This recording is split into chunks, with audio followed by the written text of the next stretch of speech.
Turime dar tokį pultelį ir tikriausia bus ketvirtas stebuklas, kadangi tik 4 mygtukai šitame pultelėje.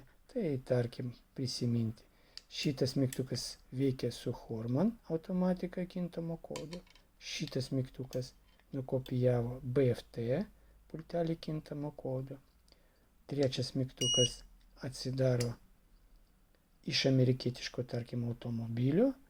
Nu ir ketvirtas mygtukas bandysim parodyti, kaip nukopijuoti Nice Flores kintamą kodą pultelį. Kaip matomas veikia. Dabar įvedame programavimo būseną.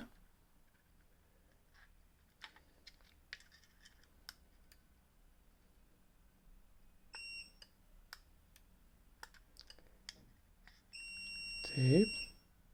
Įrašome šitą paskutinį mygtuką. Tai dabar su šitu pulteliu turime atvažiuoti prie vartų automatikos. Vartai turi būti uždarytam padėtyje. Spaudžiam šitą mygtuką ir neatleidžiam. Neatleidžiam iki tol, kol pradės mirksėti. Čia kaip ir su BFT. Kai pradės mirksėti, mes atleisim ir nieko nedarysim. Tuo metu visa informacija nuimta nuo pirmo mygtuko, jis perduoda imtuvą.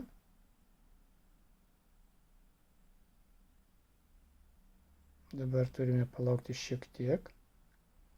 Dabar patikrinimų spausim. Neatsidarė. Dar kartą, iš karto nuo antro karto jau atsidarė. Tai viskas tvarkoj.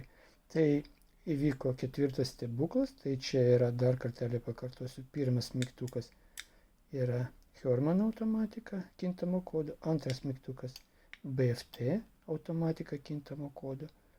Trečias mygtukas iš amerikietiškos sistemos Homelink. Ir ketvirtas mygtukas jis yra Nice Flores irgi kintamo kodo. O tokie stebuklai.